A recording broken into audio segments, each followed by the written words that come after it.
નમસ્તે વિદ્યાર્થી મિત્રો. ફરી એકવાર બહુ ઇમ્પોર્ટન્ટ અને બહુ યુઝફુલ એવા એક સબ્જેક્ટમાં આપણે ફરી પાછા ચર્ચા માટે ભેગા થઈએ છીએ. આપણો સબ્જેક્ટ છે ફંડામેન્ટલ ઓફ એન્ટરપ્રિન્યોરશિપ. ગુજરાતીમાં એને કહેવાય છે ઉદ્યોગ સાહસિકતાના મૂળ તત્વો. લાસ્ટ ટાઈમ આપણે એના ઇન્ટ્રોડક્શનની વાત કરી. આપણે અહીંયા બે કન્સેપ્ટની ચર્ચા કરવાની છે આ પેપરની અંદર.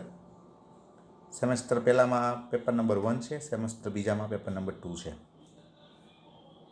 સેમેસ્ટર 1ની અંદર જે પેપર છે એ ઇન્ટ્રોડક્ટરી છે, એટલે કે બેઝિક જે કંઈ છે ઉદ્યોગ સાહસિકતા અંગેનું એ અહીંયા દર્શાવવામાં આવ્યું છે. અને બીજા પાર્ટની અંદર છે એ જુદા જુદા સિદ્ધાંતોની એ પ્રકારની બધી એડવાન્સ થોડી કહી શકાય વસ્તુઓ છે. હવે આપણે લાસ્ટ ટાઈમ વાત કરેલી કે આ વિષય શા માટે ઇમ્પોર્ટન્ટ છે.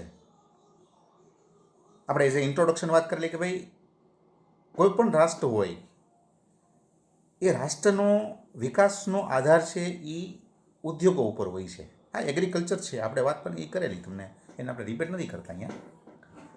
પણ it is limited, full of limitations. જે ઉદ્યોગો છે એ ઉદ્યોગો વિકાસ માટેનું એક જેને કહી શકાય એક પિલર છે કે જેના પાયા ઉપર કોઈ પણ રાષ્ટ્ર છે એ અલ્પ વિકસિતમાંથી વિકાસશીલ દેશમાં પરિવર્તિત પોતાની જાતને કરી શકે છે. ઉદ્યોગો. હવે ઉદ્યોગોનો આધાર કોના ઉપર છે? તો કે ઉદ્યોગોનો આધાર છે ઉદ્યોગપતિઓ ઉપર, કે નવા નવા ઉદ્યોગો સ્થપાય, ઉદ્યોગપતિઓ દ્વારા નવા નવા ઉદ્યોગો સ્થપાય તો ઉદ્યોગોની સંખ્યા વધે. પણ વાસ્તવમાં જોવા જઈએ તો કોઈ પણ દેશની અંદર ઉદ્યોગપતિઓ જે હોય છે એનો સમૂહ બહુ લિમિટેડ હોય છે,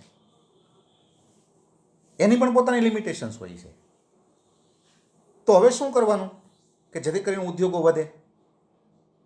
તો એની માટેનું એક સોલ્યુશન છે એન્ટરપ્રિન્યોરશિપ,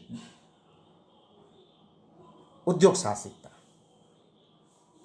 જો દેશના યુવાનોમાં વધુને વધુ ઉદ્યોગ સાહસિકતા પેદા થાય, દેશના યુવાનો વધુને વધુ યુવાનો જો ઉદ્યોગ સાહસિક બનવા તરફ આગળ વધે તો ઉદ્યોગોની સંખ્યા પણ વધે, ઉદ્યોગપતિઓનો સમૂહ છે જે લિમિટેડ છે એ પણ થોડોક વિસ્તૃત થાય, અને ઓવરઓલ જેને આપણે વિકાસ કહીએ છીએ એ વિકાસને આપણે પ્રાપ્ત કરી શકીએ. સો this paper is not only important to the youngsters, to the students, but it is also very important for the nation. અને એટલા માટે જ આનો વધુને વધુ ફેલાવો થાય, લોકોમાં આની જાગૃતિ આવે, વધુને વધુ યુવાનો આના ઉપર વિચારે, આને સ્વીકારે અથવા આનામાં આગળ વધવાનો પ્રયત્ન કરે, એવા પ્રયત્નો કરવામાં આવી રહ્યા છે. સરકાર દ્વારા પણ થાય છે, એજ્યુકેશન જે ઇન્સ્ટિટ્યુશન્સ બધા છે એના દ્વારા પણ આ બધા પ્રયત્નો થાય છે. અને એના એક ભાગરૂપે આજે આ ફર્સ્ટ યર બીકોમમાં આપણે ફંડામેન્ટલ ઓફ એન્ટરપ્રિન્યોરશિપ એટલે કે ઉદ્યોગ સાહસિકતાના મૂળ તત્વોનો આપણે સ્વાદ ચાખીએ છીએ. હવે આજે આપણે વાત કરવાની છે ઉદ્યોગ સાહસિકના અર્થની.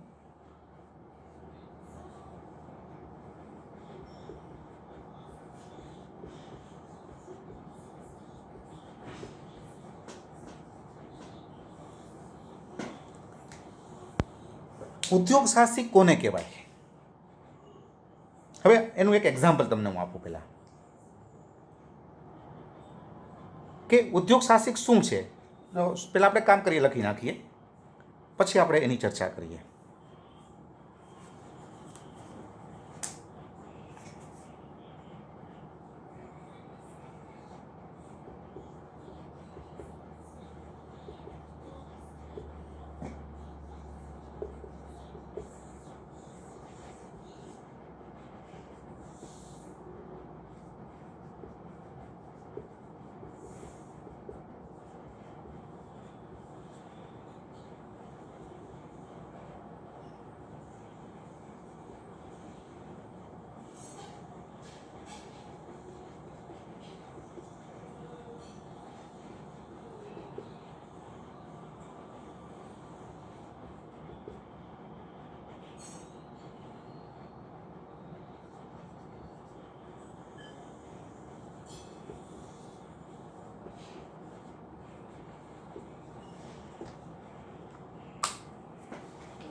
તમારી સામે મેં એનો એક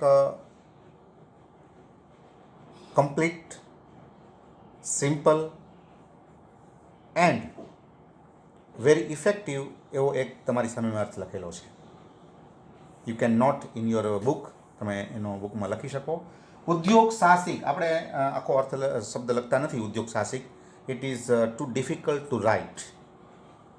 દેટ ઇઝ વાય આપણે એને શોર્ટમાં એ પ્રકારનું આપણે લખીએ છીએ. Just for your kind information. ઉદ્યોગ સાહસિક એટલે એવો વ્યક્તિ કે વ્યક્તિઓનો સમૂહ. એ વ્યક્તિ પણ હોઈ શકે, વ્યક્તિઓનો સમૂહ પણ. ઉદ્યોગ સાહસિક એટલે એવું નહીં કે વ્યક્તિ જ, વ્યક્તિનો સમૂહ કોઈ હોય એ પણ તમે ઉદ્યોગ સાહસિક કહી શકો. આ સંદર્ભમાં આપણે આગળ ચર્ચા કરશું વિથ એક્ઝામ્પલ્સ. ઉદ્યોગ સાહસિક એટલે એવો વ્યક્તિ કે વ્યક્તિઓનો સમૂહ કે જે પોતાનો ખુદનો નવો વ્યવસાય શરૂ કરે છે. જે વ્યક્તિ, પ્લીઝ કેચ માય વર્ડ્સ, જે વ્યક્તિ પોતાનો ખુદનો પોતાની રીતે કોઈ નવો વ્યવસાય કે ધંધો કે ઉદ્યોગ શરૂ કરે એને તમે ઉદ્યોગ સાહસિક કહી શકો ઇન ધ સિમ્પલ લેંગ્વેજ. અથવા કોઈ 4-5 વ્યક્તિ ભેગા થાય, એક સમૂહ બનાવે અને પછી પોતાનો ખુદનો કોઈ ઉદ્યોગ શરૂ કરે, વ્યવસાય શરૂ કરે, પોતાનો ખુદનો નવો, એ પણ ઉદ્યોગ સાહસિક છે. એ જૂથને તમે ઉદ્યોગ સાહસિક કહી શકો. તમને એનું એક્ઝામ્પલ આપું. એક મારો મિત્ર, જો ઉદ્યોગ સાહસિક કેવી વ્યક્તિ હોય છે, એ શું કરે છે, તમને હું એનું એક પ્રેક્ટિકલ એક્ઝામ્પલ આપું. એક વ્યક્તિ, એક મારો ફ્રેન્ડ, બહુ ગરીબ પરિસ્થિતિ, પિતાજી ગુજરી ગયેલા, 2 મોટા ભાઈઓ, પણ એ પણ બહુ કાંઈ ખાસ કામ ન કરે. અહીંયા સામાન્ય એવું નાનું એવું એક ઘર, એમાં એ લોકો રહે. એ પોતે એક કાપડની દુકાનમાં કામ કરે, મહિને પગાર આવે, બહુ મામૂલી પગાર. પણ આ એવી વ્યક્તિઓ હોય છે જેને આપણે ઉદ્યોગ સાહસિક કહીએ છીએ. એ એવી વ્યક્તિઓ હોય છે કે જેનામાં કાંઈક કરવાની પ્રબળ કહી શકાય એવી ઈચ્છા હોય છે. પોતાનું ખુદનું કાંઈક કરવાની પ્રબળ ઈચ્છા હોય છે. અને સૌથી મોટી વાત, એનામાં ડેરિંગ હોય છે. ડેરિંગ, જોખમ ઉઠાવવાની વૃત્તિ.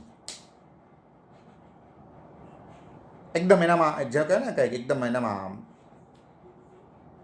જોરદાર કહી શકાય એવું એનામાં એક સાહસ હોય છે. એટલે એ વ્યક્તિ પણ, જેમ હું જેની વાત કરું છું, જેને આપણે મિસ્ટર એક્સ તરીકે ઓળખશું, મારો friend, it is real event. આ સાચી ઘટના છે, મેં જોયેલી ઘટના છે, હું એનો સાક્ષી છું, એના તબક્કાઓનો. હવે અહીંયા એ પોતે કામ કરે, પગાર મળે, નાનું એવું ઘર, ગુજરાન ચાલે, કંઈ વાંધો નહીં, રોજ સામાન્ય ગુજરાન ચાલે. પણ આ વ્યક્તિના મનમાં એકદમ, જેને કહેવાય કે કાંઈક આગળ વધવાની, કાંઈક નવું કરવાની પ્રબળ ઈચ્છા. હવે એના જે બધા ફેમિલી મેમ્બરો છે એ બધા, એટલે ટૂંકમાં એનું જે આખું ફેમિલી બીજું જે છે એના બધા કાકાના ભાઈ, એ બધા ટોપ ઉપર, પણ આ લોકો સાવ ગરીબ. એટલે આને પણ એમ એક મનમાં એવી પ્રબળ ઈચ્છા કે ભાઈ હું એ લોકો સુધી પહોંચું, હું પણ કાંઈક એવું કરું, કાંઈક મારો નવો કાંઈક એવો વ્યવસાય કરું, મારો ખુદનો કાંઈક એવો વ્યવસાય કરું કે હું કમસે કમ એ લોકોના સુધી પહોંચી શકું. એટલે આ વ્યક્તિ છે એ લાંબો સમય કાંઈ નોકરી ન કરે. આ લોકો જે હોય ઉદ્યોગ સાહસિક, એનામાં એક ગુણ એવું હોય કે લોકો નોકરી ન કરે લાંબો સમય સુધી. અમુક સમય સુધી કરે, પછી જ્યારે એનામાં એકદમ, જેને કહેવાય ને કે એકદમ બ્લાસ્ટ થાય, એટલે એ લોકો પછી ગમે સારી નોકરી છોડી દે અને પોતાનો બિઝનેસ માટે આગળ વધે. એટલે એકવાર પછી એને એમ થયું કે નહીં ભાઈ, હવે ચાલો, ઇનફ, પૂરું, ઘણું કર્યું, હવે આપણે આપણું કંઈક કરીએ. થોડાક પૈસા બચાવેલા, એટલે એક દિવસ રાત્રે એને કાંઈ કોઈને કીધું નહીં, એક થેલીમાં કપડાં નાખ્યા, પોતાના જે કાંઈ હતા એ 2-3 જોડી, જે પૈસા બચાવ્યા હતા એ ખીચામાં નાખ્યા, એના બાને કીધું કે ભાઈ હવે હું શેઠને કહી આવ્યો છું, કાલથી નોકરી નહીં આવું, અને હું અત્યારે હમણાંની કલાક પછી સુરતની બસ છે, એમાં હું સુરત જાઉં છું, અને હું ત્યાં જઈને મારું કામ કરીશ, તમે મારી ચિંતા નહીં કરતા. એટલે એના બાને એના પર વિશ્વાસ, એના મધરને, કે ભાઈ ચાલો કાંઈ છોકરો હોશિયાર તો છે જ, ભણેલો નહીં, એસએસસી તો પાસે નહોતો થયો છોકરો. એટલે એ સુરત ગયો. સુરત જઈને પછી એક કોઈ એનો દોસ્તાર હતો, અગાઉથી વાત કરી લે આખેલી છે, એટલે ત્યાં જઈને એમ કીધું ભાઈ મને એની ઓડીમાં, કે એ ઓડીમાં રહેતો હતો, ભાઈ તું મારી ઓડીમાં રહેજે તું તારે.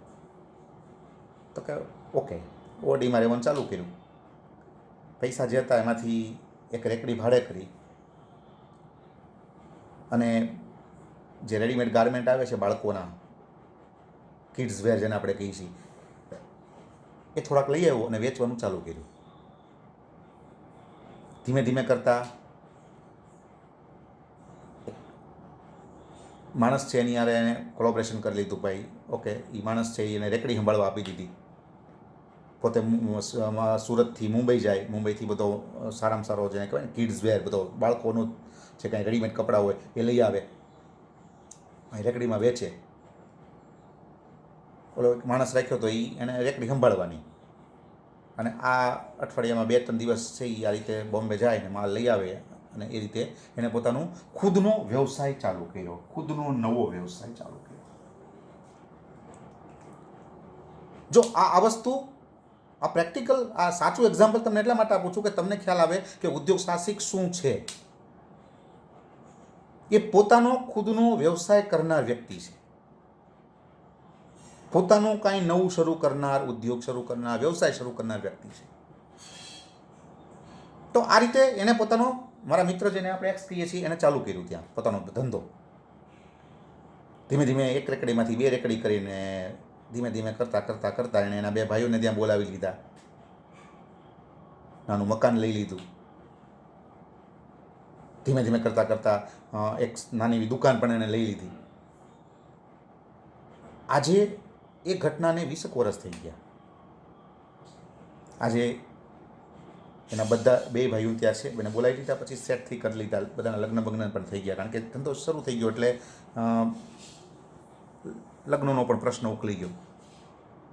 તો આજે 2020માં આ ઘટના આવી ગયો. 2001ની 1 કે 2ની વાત છે, 2001 કે 2ની વાત છે. આજે એને ઘટનાને 19-20 વર્ષ થઈ ગયા. આજે એના ત્યાં પોતાનું ઘરના મકાનો છે, દુકાન છે, પણ છતાં આજે પોતે રેકડી એના દુકાન ઉપર એને ભાઈને બેસાડી દીધો, ભાઈ તું તારી દુકાન તું સંભાળ. બીજો ભાઈ તો એને બીજી દુકાનમાં બેસાડી દીધો. પોતે આજે રેકડી ઉપર જ કામ કરે છે. હું રેકડી ઉપર, રેકડીથી હું આગળ આવ્યો છું, હું રેકડી નહીં મૂકું. આજે એ પોતે વેલ સેટ છે. આજે કમસે કમ એનું જે ફેમિલી, એના જે કાંઈ ફેમિલી મેમ્બરો છે કે જે પૈસાદાર છે, તો એની હરોળમાં બેસી શકે એટલો આજે કેપેબલ છે. સાવરકુંડલા આવે છે ત્યારે પોતે ગાડી લઈને આવે છે, બધાને મળે છે. અહીંયા અમને પણ આનંદ થાય છે કે ચલો અમારા મિત્ર છે એ આજે શૂન્યમાંથી સર્જન કર્યું. અહીંથી ગયો ત્યારે એની પાસે કાંઈ હતું જ નહીં. લોટો લગે ને, દોરીને લોટો લઈને, આપણે જૂના જમાનાની કહેવત છે, દોરીને લોટો લઈને ગયો હતો. આજે બધા માટે એણે મકાન બનાવી નાખ્યા છે, દુકાનો પણ છે. આજે એની પાસે વેલસેટ કહી શકાય એવું આવકનું એક સાધન છે, પોતે વેલસેટ છે ધંધામાં. તો આ ઉદ્યોગ સાહસિક. તો ઉદ્યોગ સાહસિક એટલે એવો વ્યક્તિ કે વ્યક્તિનો સમૂહ પણ હોઈ શકે. ધારો કે તમે 5 મિત્રો ભેગા થાવ, 5 મિત્રો, અને પછી નક્કી કરો કે આપણે ચાલો આપણે ભેગા થઈને કંઈક નવું, આપણું ખુદનું કંઈક નવું વ્યવસાય ચાલુ કરીએ. અને એ રીતે તમે 5 વિદ્યાર્થીઓ ભેગા થઈ અને નવું કંઈક ઉદ્યોગ શરૂ કરો તમારો પોતાનો. ધેટ ઇઝ, તમે પણ ઉદ્યોગ સાહસિક છો. તો ઉદ્યોગ સાહસિક એટલે એવો વ્યક્તિ કે એવા વ્યક્તિઓનો સમૂહ કે જે પોતાનો ખુદનો નવો વ્યવસાય શરૂ કરે છે, જે પોતાના ખુદનો નવો વ્યવસાય પોતાની રીતે પોતાના પગ ઉપર શરૂ કરે એને ઉદ્યોગ સાહસિક કહેવાય. પછી એક વ્યક્તિ હોય તો પણ ઉદ્યોગ સાહસિક છે, અને વ્યક્તિઓનો સમૂહ હોય તો એ સમૂહ પણ ઉદ્યોગ સાહસિક છે. ટૂંકમાં જે પોતાના ખુદનો નવો વ્યવસાય પોતાની રીતે પોતાના પગ ઉપર ચાલુ કરે એ ઉદ્યોગ સાહસિક તરીકે ઓળખાય છે. ઓકે, તો આવતા વિડીયોમાં પાછો આપણે બીજા કોઈ મુદ્દા ઉપર ચર્ચા કરશું. Thank you.